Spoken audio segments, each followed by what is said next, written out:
대박 나셨습니다. 대박 나셨습니다. 큰 복 받으셨습니다. 큰 복 받으셨습니다. 아멘. 우리 성도들이 대박 나는 것은 큰 복을 받는 것이고요. 예수님을 만나고 예수님을 소유하는 것일 것입니다. 이제 오늘 말씀을 통해서 함께 은혜를 나누는 가운데 정말 우리에게 크고 놀라운 그런 은혜가 임하시기를 믿고 축원합니다. 제목은 하나님은 환난 때의 요새, 이렇게 해서 시편 9편 9절 구구절절이 아주 진리가 꽉 차 있는 이 9편 9절 환난 때의 요새, 이렇게 제목을 정했는데요. 이것에 대해서 우리가 한번 그 의미를 생각해 보면서 은혜를 나누려고 합니다. 주 하나님은 정말 우리 억압당하는 자들의 피난처이고, 그러면 억압당한다고 하는 말은 무엇일까요? 우리 인생에 있어서 누구나 가지고 있는 무거운 죄짐, 날마다 우리가 경험하는 죄와의 갈등, 이런 모든 것들에게로부터 우리는 주 하나님을 피난처로 삼을 수 있다고 하는 것입니다. 하나님은 정말 환난의 때에 우리의 피난처가 되십니다. 여기 그 10절에 이어지는 말씀은 우리가 하나님을 알고 믿고 찾으면 하나님께서 우리를 버리지 아니하신다고 이렇게 약속하고 계시는 것입니다. 그러면은 우리가 어떻게 하면 하나님을 좀 더 잘 알고 믿고 찾을 수 있는지, 이것에 대해서 오늘 살펴보려고 하는데요. 하나님을 알기 위해서는 우리가 믿음의 눈으로 하나님을 보고 귀를 기울여야 한다고 하는 것입니다. 하나님 말씀을 대할 때 요한복음 1장 1절에 보면 말씀은 곧 하나님이라, 하나님의 말씀을 눈으로 보고 읽고 귀로 듣고 할 때 세상적인 지식이나 우리가 가지고 있는 그 어떤 상식, 이것을 갖다가 기준으로 해서 듣게 되면은 그것이 전혀 깨달음이 없고 은혜가 되지 않는다고 하는 것입니다. 여기서 디모데후서 3장 16절에 모든 성경은 하나님의 감동으로 된 것으로 교훈과 책망과 바르게 함과 의로 교육하기에 유익하니, 하나님의 감동으로 됐다고 하는 말은 인간의 뜻이 아니라 하나님께서 성령님을 통해 역사하셔가지고 그 성경을 짓는 그 기록자들로 하여금 하나님이 가지고 계신 그 성품 성격을 기록하게 하셨다고 하는 것입니다. 그래서 그 기록을, 성경을 읽을 때 내가 가지고 있는 어떤 세상적인 지식과 상식, 그러한 것을 통해서 옳다 그르다, 믿을 만하다 믿지 못하겠다, 이렇게 평가하는 것은 굉장히 잘못됐다고 하는 것입니다. 예를 들어서 우리가 성경을 대할 때 참 상식에 어긋나고 이해되지 않는 그러한 부분을 여러 군데에서 만날 수 있겠습니다. 예를 들어서 우리가 사무엘하 21장 20절, 역대상 20장 6절에 보면 어떤 내용이 나옵니까? 적과 싸우는데 그 적군 중에서 어떤 사람이 있냐면 손가락과 발가락이 각기 6개씩 있는 그 거인 쪽이 상대 그 적군 중에 있어가지고 우리로 하여금 벌벌 떨게 만든다, 이런 성경 말씀이 나오는데요.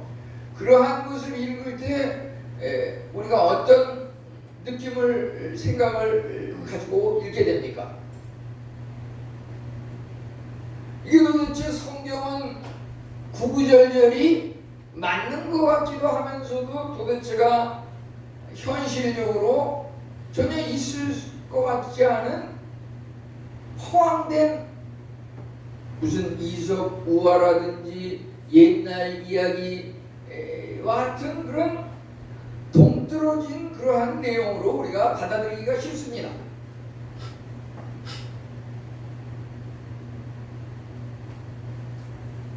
전혀 나와 상관이 없는 그런 것으로 받아들이기 때문에 그러한 말을 들을 때 궁금증을 가지고 눈을 초롱초롱하게 뜨고 바라보는 것이 아니라 고개 푹 숙이고 당신 말하려면 하시오, 나는 그것과 상관이 없습니다. 이렇게 생각하기가 쉽습니다. 저도 한때 그랬습니다. 심지어 목사가 되고 나서도 그런 생각을 많이 가지고서 성경을 읽었습니다. 그런데 제가 이제 한국에만 살다가 비행기를 타고 선교지에 가가지고서 서남아에 있는 그 스리랑카에서 한 11년간 지내면서 성경에 나오는 그러한 내용들을 내가 과거에 이게 도대체 말도 안 되는 소리를 이렇게 성경에서 많이 써있나, 이걸 왜 믿으라 그러나. 근데 거기 가서 이렇게 지내면서 보니까 그게 아니더라고요. 구구절절히 날마다의 삶 속에서 만날 수 있는 그런 아주 평범하고 일상적인 내용이 대부분이더라고요. 성경이라고 하는 것이.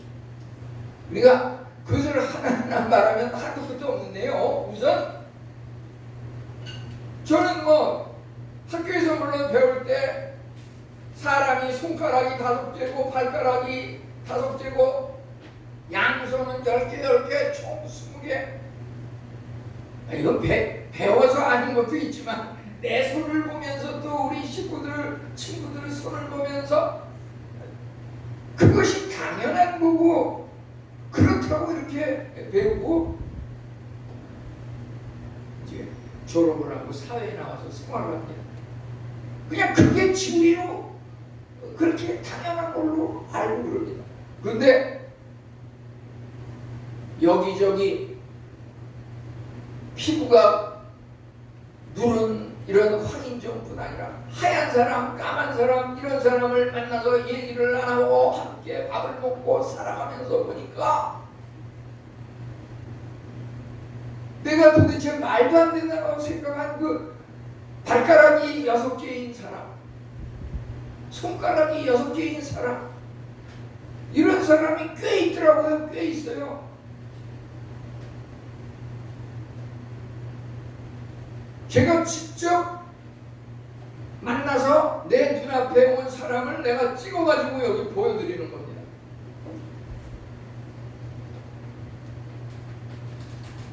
그러니까 우리가 성경을 대할 때 말이죠, 내가 가지고 있는 어떤 상식, 학교에서 배운 지식, 그러한 것만 가지고 이것을 읽으면 안 된다고 하는 것입니다. 우리가 하나님을 대하면서 말씀을 읽고 설교를 들을 때 그런 자세가 필요하고요. 왜 그러한 자세가 필요하냐면 우리가 또 살아가면서 사람과 사람과의 관계, 사람을 만나면서 내 가족, 친구, 이웃을 만나면서 그들을 대할 때 또 선입견이라는 것을 갖기가 쉽습니다. 내가 가지고 생각하는 상식, 사실 그거는 거의가 내 가족 식구들을 통해서, 또 내가 학교 다니면 내가 다니던 학교의 친구들을 통해서 그게 거의 전부일 수가 있어요. 그러지만 그것은 이 80억 인구 중에서 불과 5, 6천만의 그 인구 속에서 우리가 생각하고 있는 상식이라고 하는 것입니다. 이제 우리가 연휴를 맞이하고 이럴 때 보면은 주일날은 우리가 주일을 엄수해야 되지만 해외여행을 가고 비행기를 타고 이것저것 오대양 육대주를 가는 그곳에서 우리가 학교에서 배운 그것과는 전혀 다른 이러한 것들을 보게 됩니다. 우리의 생각과 발상이 그동안 생각했던 상식적인 것들이 다 잘못된 부분이 많았구나 그런 것을 깨닫게 됩니다. 그래서 우리가 더더군다나 사람과 사람도 그렇거니와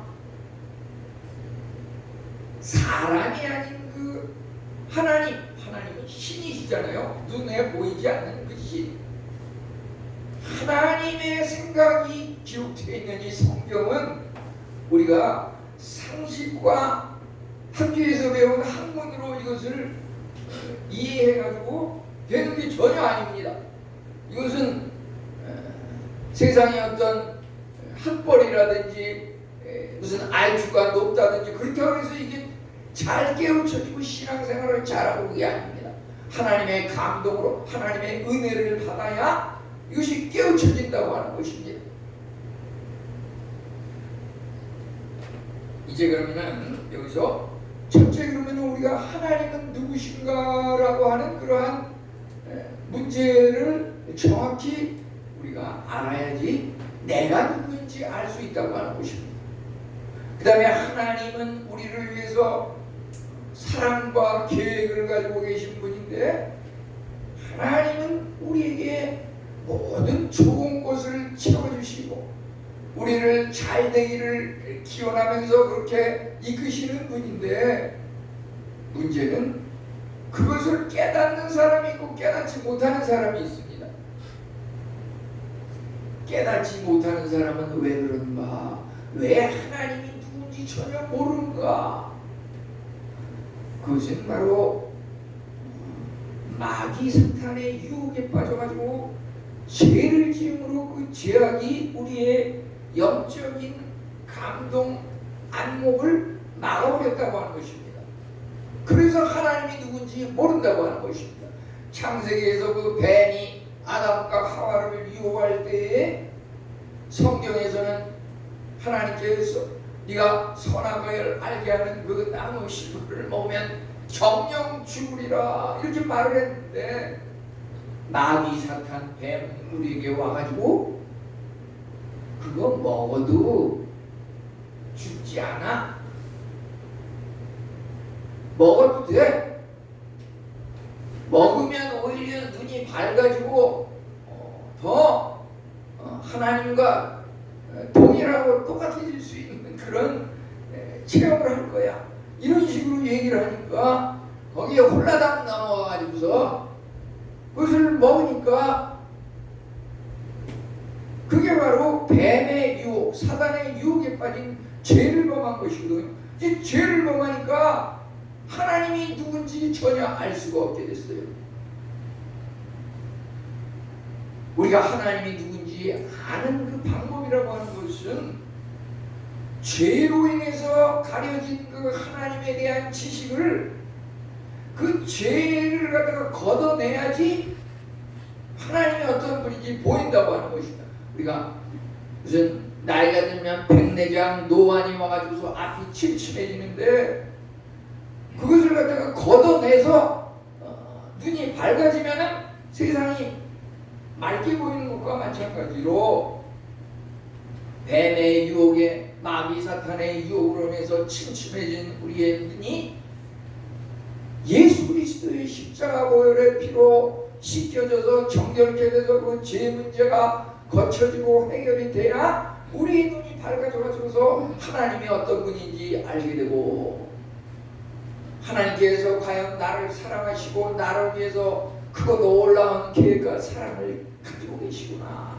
그것을 깨달아가지고 이제 하나님께서 원하시는 그런 선한 길, 천국을 향한 구원의 길, 생명의 길로 갈 수 있다고 하는 것입니다.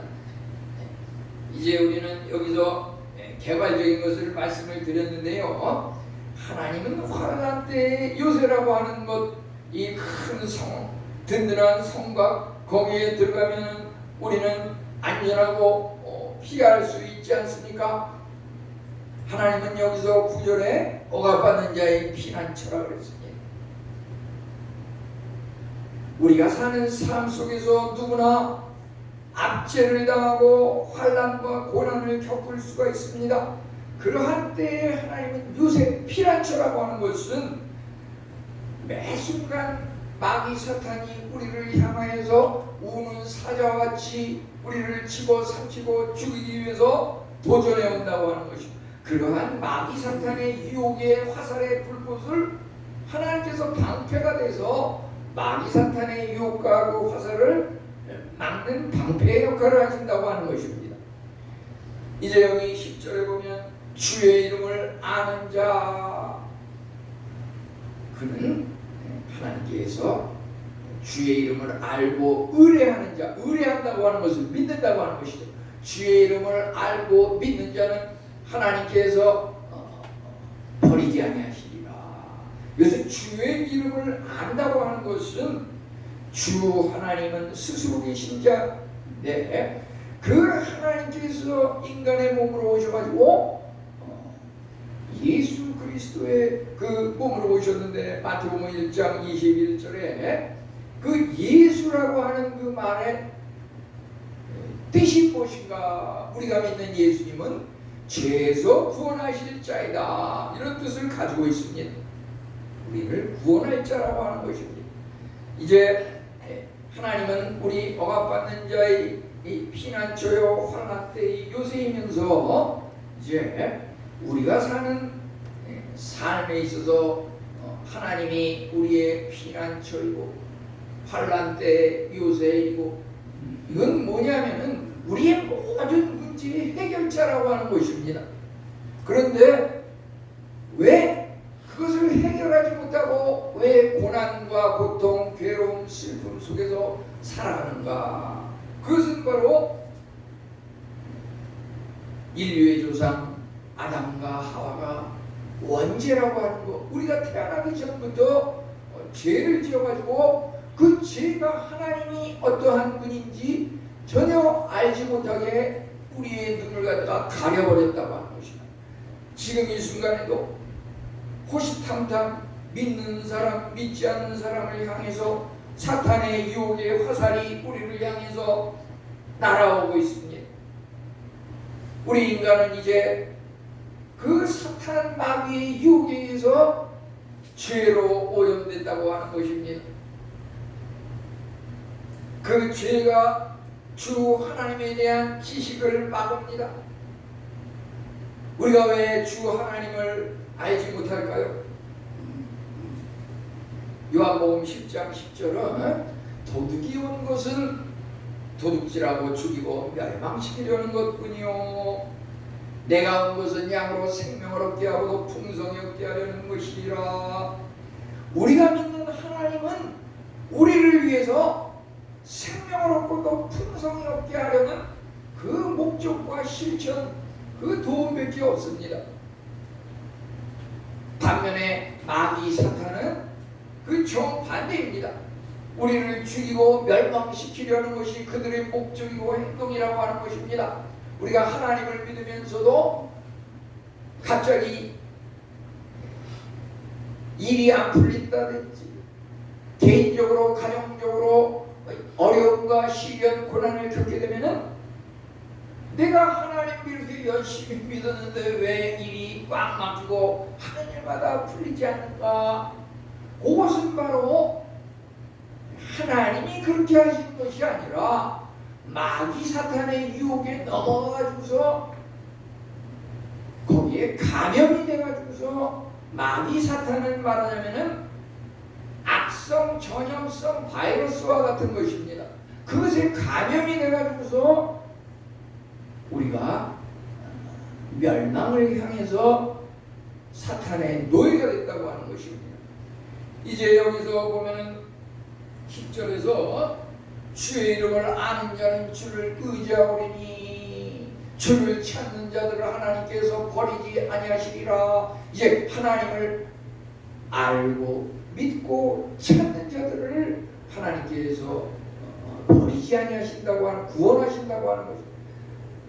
우리 인간은 누구나 죄로 말미암아 아담의 그 원죄로 말미암아 이 땅에 살면서 수고하고 땀을 흘려야 살게 돼 있습니다. 그 수고하고 땀을 흘리는 그 과정이 우리에게 누구나 상당히 피곤하고 고통스럽고 힘든 일이 될 수가 있습니다. 그런데 우리는 각자 생각할 때 세상에 나처럼 이렇게 힘들고 어렵게 사는 사람이 있을까? 정말 죽고 싶다.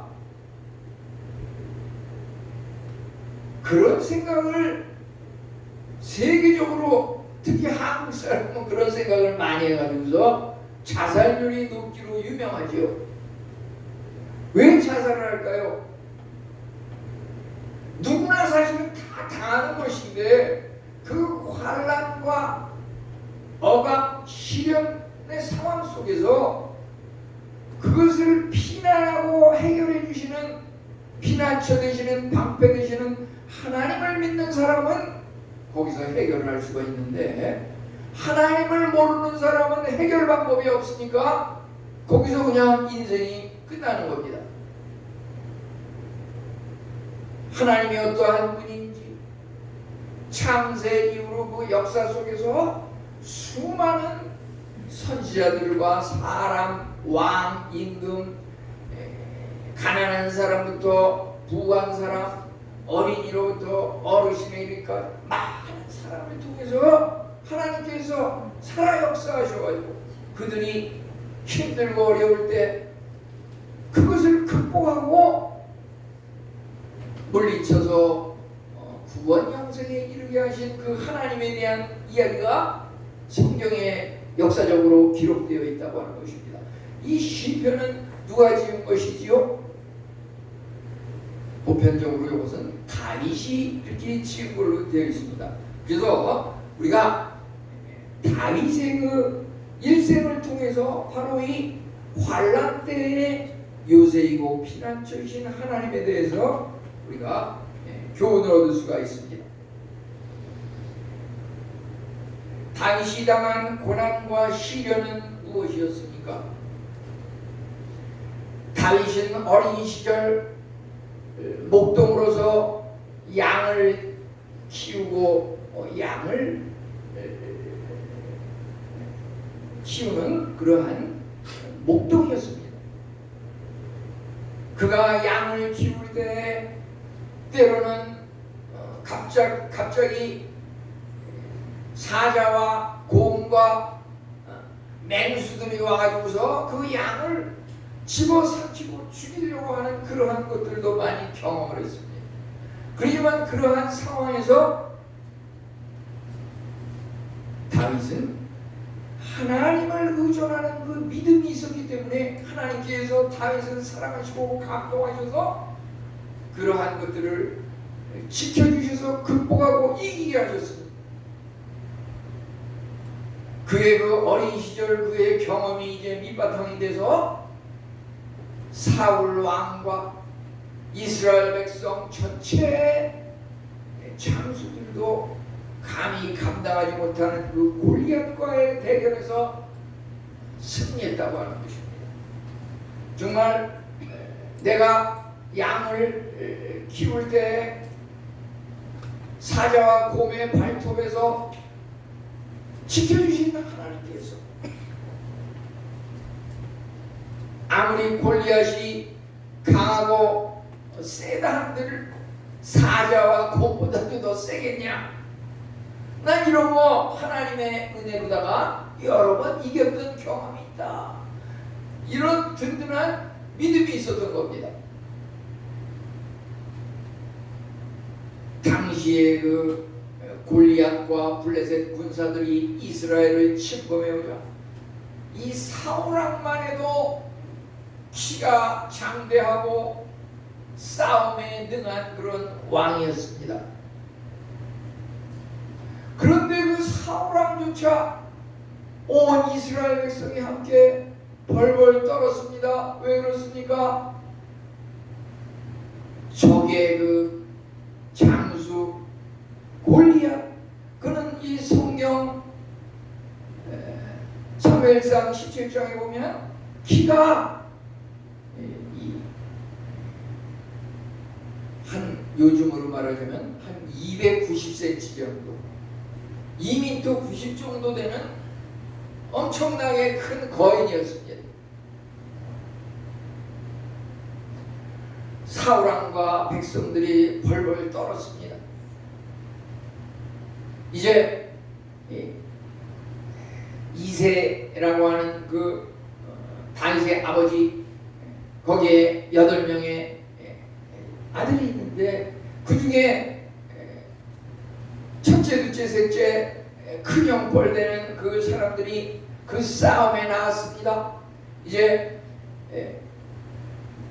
그 아버지가 다윗에게 너 잠시 양 치는 일을 잠시 멈추고 이 치즈랑 곡식을 요리한 이 음식을, 이 도시락을 갖다가 전쟁터에 가서 너희 형들한테 좀 전해줘라 하면서 이렇게 보내니까 다윗이 그 도시락을 들고서 전쟁터에 형을 만나서 도시락 주려고 간 거예요. 그러니까 그 형이 다윗을 만나가지고 뭐라 그랬냐면은, 이 꼬맹이 막내야, 왜 여기 위험하게 여기 왔어? 가서 양이나 잘 치고 있지. 지금 양을 누가 지키고 있니? 너 지금 전쟁을 무슨 재미로 알고 구경하러 왔냐? 이런 식으로 업신여겼어요.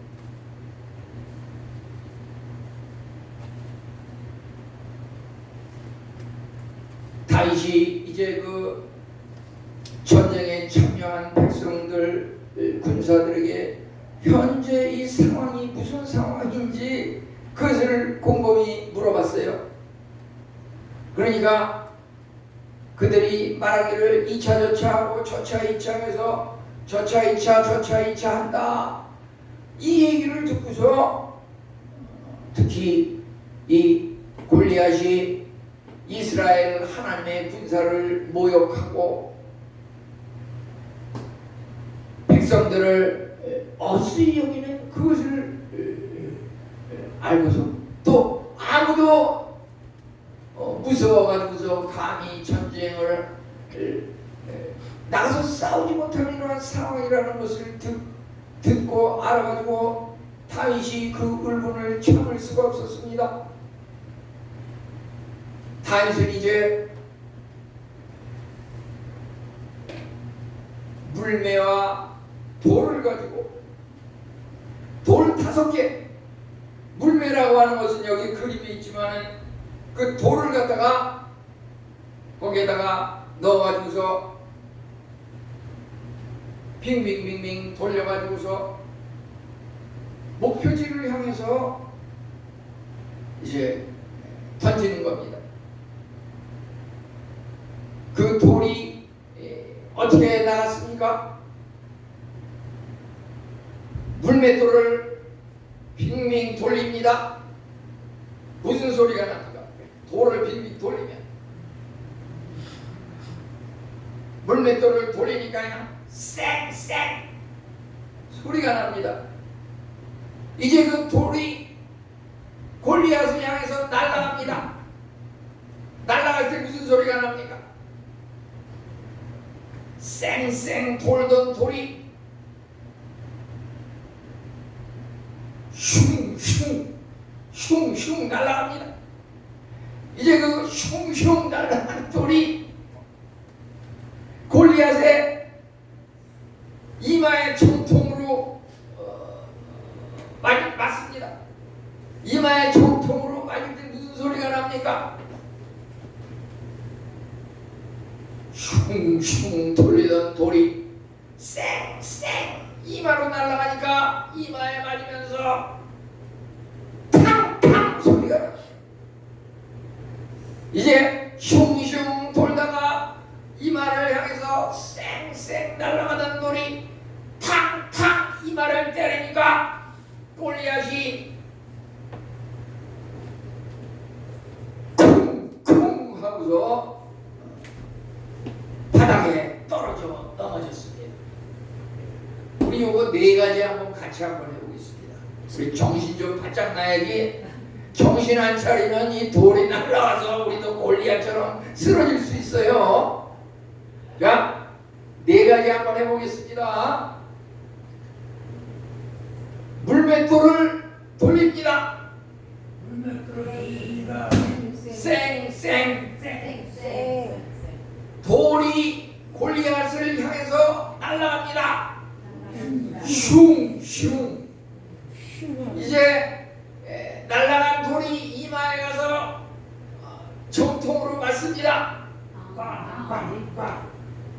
탕탕. 이제 이마에 맞았던 골리앗이 바닥에 떨어집니다. 넘어집니다. 넘어질 때 쾅쾅. 이제 이 다윗은 기었고 승리하고 큰 일을 행하는 것을 우리는 보게 됩니다. 이것은 바로 하나님께서 약속하신 주를 의지하는 자, 주를 찾는 자를 버리지 않으신다고 하는 것입니다.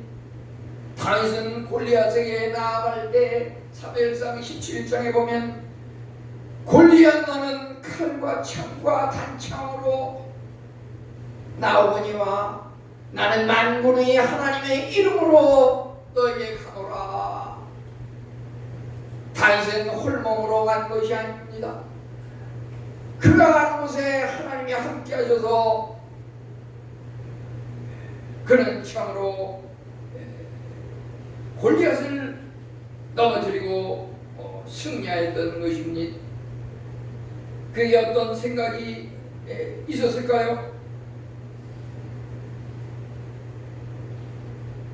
정말 나는 아무리 강한 그 골리앗이라 한들 결코 무섭지 않아. 하나님이 나와 함께 하시니 나는 기어코 승리할 거야. 이런 믿음과 확신이 있었던 겁니다. 다윗은 그 골리앗과의 싸움에 나갈 때 그 가족, 식구, 형들조차 처음에는 너 무슨 전쟁을 무슨 어린이 무슨 놀이로 게임으로 알고 지금 구경하러 왔냐 이런 식으로 손가락질하고 비웃었는데요. 이 골리앗도 마찬가지예요. 다윗이 무슨 자기는 칼과 창과 단창을 가지고서 이렇게 나가는데 다윗이 보니까 무슨 뭐 돌 5개하고 물매를 가지고 그 앞으로 오니까 골리앗이 다윗에게 뭐라 그러냐면 너 지금 무슨 개를 잡으러 왔냐? 개한테 무슨 돌을 맞춰가지고서 개를 쓰러뜨리고 개를 잡으러 왔냐 이런 식으로 막 업신여기는 식으로 비꼬 왔어요. 다윗은 그렇지만 그런 것에 연연하지 않고 나는 만군의 여호와 하나님의 이름으로 나왔다. 이런 그 승리의 확신을 가지고 거기에 나간 겁니다. 다윗은 이것뿐만이 아닙니다. 그가 참으로 환난 때 억압을 당할 때 하나님을 피난처로 여겼던 것은 다윗이 이렇게 골리앗을 물리치고 나니까 그 여인들이라든지 백성들 사이에 어떤 소문이 났습니까? 사울은 천천히요 다윗은 만만이라. 이런 소문이 막 지방 변두리까지 다 소문이 퍼졌어요. 사울왕은 전쟁에서 1000명밖에 못 죽이는데 다윗은 전쟁에 나가면 10,000명을 죽인다. 이런 소문이 그냥 막 여기저기 퍼지니까 사울왕이 그 소리를 듣고서 기분이 안 좋았어요. 야 이거 이러다가는 이제 다윗이 내 왕의 자리를 빼앗아 가지고서 내 자리가 위태롭겠구나 이래가지고 이제 다윗을 죽이기 위해서 호시탐탐 노리고 이제 성경에 보니까 사울의 마음에는 온통 어떻게 하면 다윗을 죽일 수 있을까? 그러다가 이제 다윗을 향하여서 창을 던지고 한 번도 아니고 두 번 던져서 그때마다 다윗이 피하였다고 성경은 이렇게 기록하고 있습니다. 사울왕이 다윗을 죽이려고 하였을 뿐만 아니라 다윗은 또 어떤 어려움이 있었습니까? 그가 하나님을 믿은 만큼 그의 삶에 고난과 시련이 있었습니다. 심지어 그의 아들 중에서도 가장 사랑하는 그 아들 압살롬이 여러 아들이 있다 보면 누가 왕을 이어받을 것인가, 한 명이면 뭐 그 한 사람이 그냥 왕자로서 왕의 자리를 이어받겠지만 여러 명이다 보면은 왕자들 간에 분란이 일어나고 싸움이 일어나기 마련인데, 이 압살롬이 다윗에게 결국은 거역을 하면서 다윗왕을 갖다가 죽이고서 자기가 왕이 되기 위해서 이렇게 군사를 모아가지고 다윗을 죽이기 위한 이러한 정보가 들어오다 보니까 다윗왕이 또 그것을 압살롬을 피해가지고 피난을 감남선으로 피난을 갈 때 신발도 신지 않고 얼굴을 가리고서 눈물을 뚝뚝 흘리면서 아들을 피해서 피난길에 올랐다고 성경은 말하고 있습니다. 이 얼마나 힘들고 어려운 일입니까? 그 어려서부터 그냥 애지중지 키우고 피땀 흘려서 자식을 다 키웠더니 그거 커가지고서 부모님을 대항하고 부모님의 역사를 잡고 부모님의 땅을 때리고 이런 것을 생각하면 얼마나 마음이 아프겠습니까? 그래도 다윗은 사울왕이 어려움을 당할 때 하나님께서 기름 부은 왕을 내가 죽일 수 없다 그러면서 살려줬고요. 또 아들 압살롬이 죽은 다음에도 그 녀석 참 잘 죽었다 이런 것이 아니라 압살롬아 내 아들아 원통하게 울면서 그 아들의 죽음을 통곡하고 슬퍼하였다고 성경은 말하고 있습니다. 이제 우리는 이러한 것들을 시편 저자인 이 다윗에게서 볼 수 있을 뿐만 아니라 성경에 많은 인물이 나오는데요.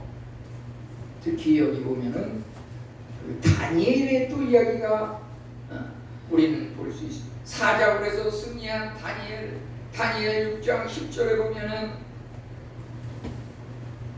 당시에 그 이방 왕위에 절하지 않고 딴 사람에게 절하는 사람은 사자굴에 잡아였겠다.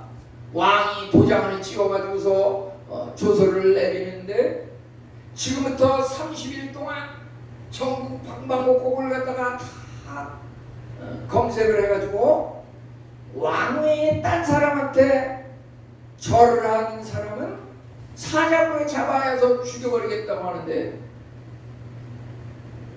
다니엘은 그러한 그 위협과 생명의 위험 속에서도 굴하지 않고 그가 예루살렘을 향하여서 창문을 열고 이전에 날마다 하던 대로 하나님을 향해서 3번 무릎을 꿇고 기도하였다고 했습니다.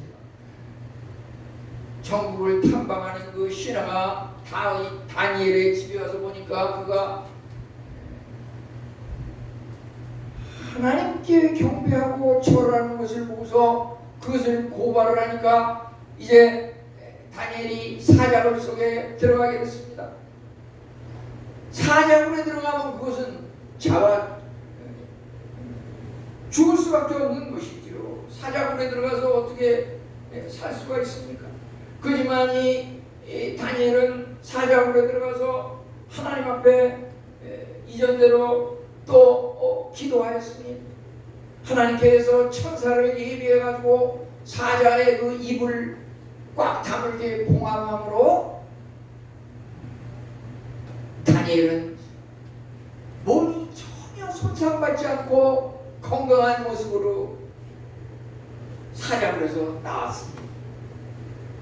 다니엘이 나오자마자 다니엘을 고발했던 그 관료 그리고 그의 가족들이 이제는 사자굴 속에 들어가는데, 사자굴에 그 다니엘을 고발한 그 관료와 가족을 집어 던지는데, 던져가지고서 바닥에 떨어지기도 전에, 공중에서 바닥에 떨어지기도 전에 사자가 다 잡아가지고 다 죽여서 찢어가지고 다 죽여버렸다고 성경은 말하고 있습니다. 우리 시련과 고난, 사자굴에 들어가서 생명의 위협을 받는 것이 얼마나 큰 고통과 시련과 환란이겠습니까? 그지만 다니엘은 하나님을 의존함으로 이러한 것에서 승리했다고 하는 것입니다. 제가 이렇게 보니까 199장 찬송 나의 사랑하는 책, 그런데 여기서 특히 2절에 다니엘의 경험과 다윗 왕의 역사, 주의 선지자 엘리야의 바람 타고 이렇게 나오는데, 이게 실제 이것을 작사한 엠비 윌리엄의 그 영어국을 보면은 우리가 한글로 번역한 이거랑 조금 달라요. 한글로 번역한 찬송에는 다니엘, 다윗, 엘리야 이렇게 나오는데, 그 영어로 된 거에는 요셉,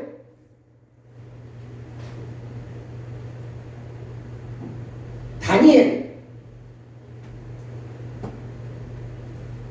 다윗 이렇게 사람이 조금, 거기에는 영어 원문 그 작사 작곡자의 거기에는 이 엘리야가 안 나오는데요. 그래서 제가 요 찬송에 나오는 것을 중심으로 해가지고 겹치지 않는 거는 빼고 겹치는 부분을 중심으로, 그래서 다윗하고 다니엘에 대해서 중점으로 이렇게 얘기했습니다. 이제 우리가 환난 때 이러한 어려움을 견딘 다윗의 이야기, 또 다니엘의 이야기를 들었는데요. 결국 이것은 뭐냐면은 신약 시대에 와가지고서 예수님의 그 일생을 통해서 우리가 알 수 있습니다. 예수님이 어떠한 고난을 당하셨습니까? 하나님과 동등한 분이로되 만왕의 왕 그 예수님께서 인간의 몸으로 오셔가지고 우리 죄를 대신해서 십자가에 박혀 돌아가시는데, 그것을 우리는 마태복음 1장 23절에서 그 이름을 임마누엘이라 하리라, 하나님이 우리와 함께 하신다는 말입니다. 그렇기 때문에 우리가 예수님을 믿으면 다윗처럼, 다니엘처럼, 아니 요셉처럼, 엘리야처럼, 예수님처럼 우리도 환난과 억압, 심지어 죽음의 상황이 이를지라도 우리는 다시 한번 성경대로 부활 승리하고 구원에 이를 수 있다고 하는 것입니다.